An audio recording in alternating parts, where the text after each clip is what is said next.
My name is Will Marshall from 826 Boston, a youth writing and publishing center located in Roxbury, and this is the second installment of our college essay series.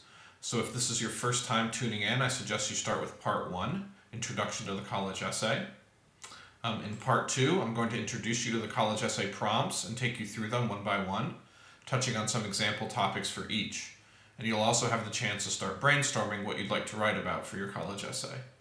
Depending on what platform you're watching this on, you might be prompted with some multiple choice and short answer questions about what we're covering, and please take your time to answer these as they might be reviewed by your teacher. First, let's recap what we learned in part 1. I introduced the college essay as just one part of the college application process, but a unique part as it presents you with opportunities to stick out from other applicants and to convince colleges that you're the kind of person they want at their school. We watched a video of students from Boston International Newcomers Academy read snippets from their college essays and learned that detail-rich writing is part of what makes a college essay memorable and effective. We also took note that most college essays tend to touch on a combination of past experiences and future goals. We talked about how the college essay isn't really an essay in the academic sense, but actually a story. And when thinking about what makes for a good college essay, I encourage you to ask 3 questions. 1, is it a story that's unique? What makes something unique isn't necessarily what you write about, but how you write about it. So if you write about something in enough detail, it will be unique. The second question is, has it impacted or changed you, hopefully for the better? And the last question is it a story that has the potential to reveal some positive quality or qualities about you? If these 3 things are true, then you've chosen a good topic. We also went on to read a sample college essay and took a look about what made it unique, impactful, and revealing. So believe it or not, the college essay is capped at 650 words, which is just over a page, single-spaced. You actually won't be able to type a single character over 650 words. This is really short, which in my experience actually makes it harder because you can't waste your words and you have to use them sparingly. Also, the college essay is written in response to one of 7 prompts, but number 7 says that you can submit an essay of your choice, so it really means that you can write about whatever you want. Even though it doesn't matter whether the essay you come up with fits any one prompt perfectly, the prompts are really useful as brainstorming tools, which is how we're going to use them today. So if you spend some time getting familiar with them and thinking about them in the context of your own life, they can help you come up with several topics that you might want to write about for your college essay. Soon, I'll be going through each college essay prompt, and I want you to be prepared to brainstorm topics from your own life that might fit. You don't have to brainstorm ideas for each and every prompt, 1 through 7, but I do encourage you to keep an eye out for a prompt that resonates with you. You'll know if it resonates because it will jog your memory and maybe remind you of something in your life that fits. Also, a few of the prompts are kind of unique and might interest you more than others. If 1 or 2 prompts stick out, it's worth spending some time brainstorming on them. Next, I'm going to touch on a few different frameworks that you might want to use to organize your thoughts, but remember, you don't need to worry about spelling, grammar, writing in full sentences, or neatness when you're brainstorming. The idea is to keep the ideas flowing and not edit as you go. You'll have plenty of time to revise your writing once you have a draft, so try to resist the urge at this stage. One way to brainstorm is to think of your ideas in the form of a web. So at the center, you might write out the prompt number and then surround it with different ideas for that prompt. If you're more comfortable with something like a bulleted list, that also works well. Another strategy is to take a piece of paper, fold it in half, and then in half again. When you open it back up, you'll have 4 quadrants to brainstorm ideas for 4 different prompts. If none of these sound like a good fit, of course, writing freehand can also work, but I find that choosing something a little bit more structured can help the ideas flowing and help you resist the urge to edit as you go. So for the rest of this video, I'll be delving into each prompt, 1 through 7, and giving examples for each one. Depending on which platform you're watching this video on, you might get prompted to jot down any experiences from your own life that the prompts remind you of. But either way, I recommend having a pen and some scrap paper handy to take your own notes too. And when a prompt gets you thinking, hit the pause button and spend a few minutes brainstorming. These notes will be the foundation for your college essay. The first prompt is, some students have a background, identity, interest, or talent that is so meaningful they believe their application would be incomplete without it. If this sounds like you, then please share your story. This is one of the most popular prompts because it's so broad. It's basically asking you that if there's anything about your life or about your interests or about your experiences or about who you are that is really important to you and that you want to tell them about, then you should write about it. Background encompasses all your life experiences. Your identity could encompass any characteristic that you have, like your race or ethnicity, your sexuality or gender, even your interests and hobbies. So if you're a musician, if you're an athlete, if you're an artist, if you're a big sibling, you could write about any of those things. So you could really think about what part of your background or identity or interest that you have that has most shaped who you are today. Some example topics would be, I've been playing guitar since I was 12 and music has helped me to become the creative and disciplined person I am today.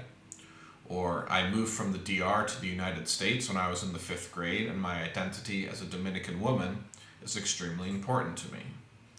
Or I have 7 brothers and sisters and growing up in a big family has taught me a lot. So if this sounds like you, if you have a major event or a part of your identity in your life that has really shaped you and you want to write about it, then I would suggest spending some time brainstorming on this prompt. Prompt number 2 is, the lessons we take from obstacles we encounter can be fundamental to later success. Recount a time when you faced a challenge, setback, or failure. How did it affect you, and what did you learn from the experience? This is also a very popular prompt, mainly because overcoming challenges fits at least 2 out of the 3 criteria, impactful and revealing, that we talked about in part 1. For example, overcoming an obstacle or a challenge can be impactful because of what we learn from our failures. So the lesson that we learn is often what changes us. Overcoming challenges can be revealing because when someone bounces back from failure, this tells the reader that the author is resilient and strong, which are both positive qualities that colleges would want in their students.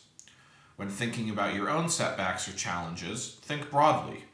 These could be things that you face personally or in school, or something that your family had to overcome together.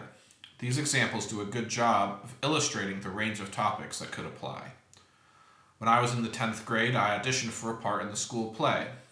Though I was devastated when I didn't end up getting the part, this experience taught me that success takes more hard work, practice, and patience than I'd thought. The next one is, my parents got divorced when I was in elementary school, and bouncing back and forth between their houses was hard for me. However, growing up with 2 families taught me about the importance of learning from different perspectives.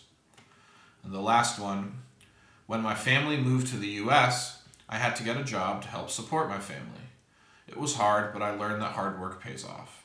So if this prompt, overcoming challenges, interests you, take a second to jot down some ideas from your own life. Prompt number 3 is, reflect on a time when you questioned or challenged a belief or idea. What prompted your thinking? What was the outcome? Compared to the first 2, this one can seem pretty specific. The key is to think about it broadly. The belief or idea that you challenge could be anything, big or small. Is there a time that you remember making an unpopular decision? Something that the people around you, or maybe your parents or family members or your friends disagreed with? Often, making difficult decisions involves challenging someone else's or society's assumptions or preconceived notions. Or maybe you just had to convince someone else to come around to your way of thinking. What gave you the courage to do that? Why do you think it was important? If any of these are jogging your memory, take a second to brainstorm about it. Remember, this prompt asks 2 specific follow-up questions. What prompted your thinking? So why did you decide to challenge this belief, idea, or assumption to begin with? And what was the outcome? It's okay if the outcome wasn't positive. So if you didn't succeed in changing someone's mind or getting what you wanted, often speaking up for what you believe in might not convince someone else to change their mind, but it's still an important thing to do. So some example topics are, when I was in middle school, my school board voted not to hire a full-time librarian for our library because they didn't think students needed one. I thought librarians were extremely valuable, so I created a petition, spoke at school board meetings, and wrote an editorial for my school paper persuading the board to keep the librarian. The second example is, for as long as I can remember, the girls' soccer team at my school always wore pink jerseys, even though our school colors were green and white. We didn't think it was fair that we had to wear pink just because we were girls, and we fought for the right to wear green and white just like other teams. So if this topic brings anything up from your own life, please hit the pause button and take a few minutes to brainstorm about it. Prompt number 4 is, describe a problem you've solved or a problem you'd like to solve. It can be an intellectual challenge, a research query, an ethical dilemma. Anything that is of personal importance no matter the scale. Explain its significance to you and what steps you took or could be taken to identify a solution. Like number 3, this one is pretty specific. If you are somebody who is civically engaged and consider yourself an activist, maybe something comes to mind immediately, like climate change, affordable housing, or education reform. Or maybe you have a passion for an academic subject like engineering or robotics, and you've thought about how you could apply your expertise to solve a problem. I think this prompt is designed to give students the chance to demonstrate that they're able to, apply academic subjects or interests that they have to social problems at large. So it's most compelling if you can think of a problem whose consequences you have faced personally. So some examples might be, subway fares in my city were raised, which made it difficult for the people in my neighborhood to afford using it. I want to live in a world where public transportation is affordable for everyone. So this person would have to go on and propose a solution to how they would make public transportation more affordable. The other topic could be, when my mom gave birth to my little sister, she didn't feel like her needs were heard by the hospital staff. I want to grow up to be a nurse so that I can make new mothers feel comfortable and supported. So what happened to my mom doesn't happen to other women. So that author would have to go on and make suggestions about what she would change about hospital policy or about nursing training. My advice for this one is that if something doesn't occur to you right away, it can be tough to write about because the quality of your essay will partly rely on the quality of your solution to this problem. So I suggest only writing about something if it's something that you've spent significant time and energy considering, whether in school or on your free time. Prompt number 5 is, discuss an accomplishment, event, or realization that sparked a period of personal growth and a new understanding of yourself or others. This one seems specific at first glance, but if you think about it, any experience that you've learned from in any way counts as something that sparked personal growth. And there's a lot of overlap with prompt number 2, which is overcoming an obstacle or failure, as oftentimes failures or setbacks can lead to some sort of growth or change. So as you can see from these examples, many of them are similar to the overcoming a challenge prompt. Before my parents adopted my little brother, I was only concerned about myself. Becoming an older sibling made me realize that my actions can affect other people. And now I am always sure to behave the way I'd hope my little siblings would behave when they grow up too. In elementary school, I competed in spelling bees and usually won without studying too hard in advance. But in high school, I finally made it to an advanced competition and lost badly, because I wasn't prepared at all. Losing the spelling bee taught me to never take my knowledge for granted and to always continue working for better. So if this sticks out, hit the pause button and write about some of your own experiences that might qualify as an event that sparked some sort of personal growth. Prompt number 6 is, describe a topic, an idea, or concept that you find so engaging that it makes you lose all track of time. Why does it captivate you, and what or who do you turn to when you want to learn more? This is maybe the most specific prompt of all. So here it's asking you to write about a passion that you have and reflect on what about it captivates or interests you. They also want you to reflect on who or where you go to learn more about that topic. This might give you a chance to talk about a mentor or a teacher, for example. Students that I've worked with have written about their passion for an academic subject like astronomy, or of an interest like music production or learning to play an instrument or a sport. So some example topics are, when I paint, I become so absorbed that I forget everything else going on in my life. I love that painting allows me to show others how I view the world. Ever since my grandmother taught me how to hold a paintbrush, I wanted to be an artist. When I want to learn a new technique, she's the first person I turn to. Or, I cannot stop watching YouTube videos about growing and taking care of plants. This has inspired me to start my own vegetable garden at home. Currently, I'm growing kale, carrots, and even potatoes. When I have questions, I ask my biology teacher, who is also into gardening. So if you're really into something, anything, that it takes up a big chunk of your time and you feel passionate about it, this would be a good place to write about. So hit pause and see if you can spend a few minutes brainstorming if this prompt applies to you. And then finally, prompt number 7 is share an essay on any topic of your choice. It can be one you've already written, one that responds to a different prompt, or one of your own design. Now, when I first read this prompt number 7, I was like, okay, why did I just go through the other 6 prompts if I can submit anything? As I mentioned, the prompts are helpful to brainstorm possible ideas. And in my experience, it's really rare that a student will have something that they've already written that works perfectly for a college essay. As I mentioned in part 1, what makes the college essay challenging is that it requires you to write in a way that you might not be used to writing in. Something with vivid detail, with sensory details. You're really telling a story as opposed to writing an essay. So even you might think of a paper that you got an A+ on, your junior year. That doesn't mean that you should just automatically submit it. You should only submit an essay that you've already written if you think it meets those 3 criteria. Is it unique? So is it a story written in vivid detail about you that's impacted you, that's changed you somehow, and that reveals something positive about you? And if you think you might have something that works but you're unsure, feel free to email it to us at collegeessay@826boston.org, and we'll let you know what changes you might need to make it fit. Or maybe, who knows, maybe you have an essay that's ready to go, but I would definitely suggest running it by somebody first before submitting it.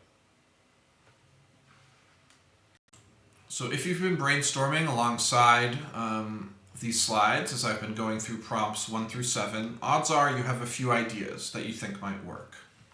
But how do you know whether they'd be a good topic? What I would do is try to measure them against the 3 criteria, unique, impactful, and revealing, by completing the following sentences. So I'm going to do an example and then give you guys an opportunity to apply some of your own ideas to the same framework. So the first sentence that you should complete is, I think I want to write about blank. Here, just do the general topic. Doesn't need to go in much detail. So for example, I think I want to write about helping my brother start his own business. The second part is, and the time that I blank.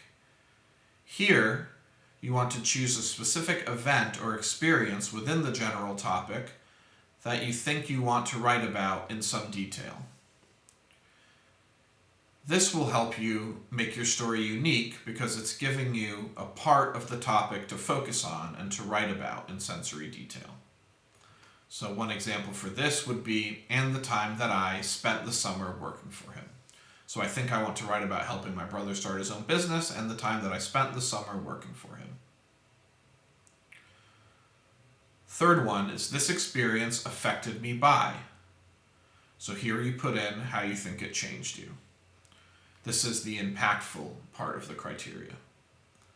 So this experience affected me by inspiring me to want to study business and to become an entrepreneur.